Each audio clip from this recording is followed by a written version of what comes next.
#Ask Dr. John Arts type చేసి మీ questions అడగండి, తప్పకుండా రిప్లై చేస్తాను. Chandrasekhar Pabbisetti, sir PRP or జిఎఫ్సితో 2 years నుంచి లాస్ట్ అయిన హెయిర్ని తెప్పించగలమా?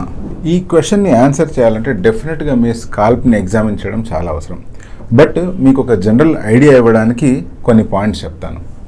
ఎప్పుడైనా హెయిర్ ఫాల్ జరుగుతూ ఉంది అనుకోండి, అది 5 months నుంచి కావచ్చు, 2 years నుంచి కావచ్చు, ఆ హెయిర్ ఫాల్ అయిన తర్వాత మళ్ళీ న్యూ హెయిర్ గ్రో అవుతుందా లేదా అనే పాయింట్ని గమనించాలి. సపోజ్ న్యూ హెయిర్ గ్రో అవ్వట్లేదు, ఆ ఏరియా పూర్తిగా గుండులాగా అవుతుంది అంటే అది కొన్ని రకాల జబ్బుల కేటగిరీలో పడుతుంది.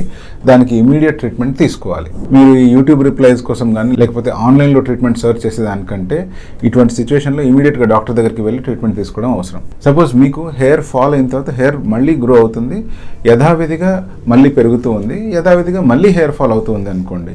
ఇటువంటి సిచ్యువేషన్లో యూజువల్గా మీరు కనుక డైటింగ్ చేస్తుంటేనో లేకపోతే మీకు ఏదైనా న్యూట్రిషనల్ డెఫిషియన్సీ ఉన్నప్పుడు ఇటువంటి హెయిర్ ఫాల్ అవుతూ ఉంటుంది.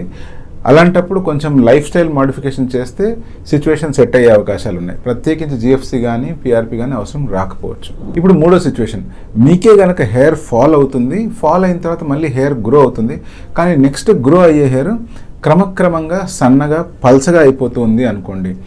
అటువంటి సిచ్యువేషన్లో మీరు డెఫినెట్గా ఎంత అర్లీగా వీలైతే అంత అర్లీగా మెడికేషన్ కావచ్చు, పిఆర్పి కావచ్చు, జిఎఫ్సి కావచ్చు, ట్రీట్మెంట్ స్టార్ట్ చేయాలి. మరి ట్రీట్మెంట్ స్టార్ట్ చేస్తే యథావిధిగా ఇంత ముందున్నటువంటి హెయిర్ మళ్ళీ గ్రో అవుతాయా అంటే కాదు. అట్లీస్ట్ మీకు ఉండే హెయిర్ కాస్త కొంచెం థిక్ అవుతాయి, ఫర్దర్ బాల్డ్ కాకుండా, ఫర్దర్ హెయిర్ లాస్ కాకుండా మనం కాపాడుకోవచ్చు. ఇప్పుడు మీరు అడిగిన ప్రశ్న, 2 years బ్యాక్ లాస్ అయిపోయిన హెయిర్ ఇప్పుడు పిఆర్పి ఆర్ జిఎఫ్సి చేస్తే వస్తాయా అంటే, పిఆర్పి ఆర్ జిఎఫ్సి అలా చేసినప్పుడు బేబీ హెయిర్ మొలిచే అవకాశం అయితే డెఫినెట్గా ఉంది.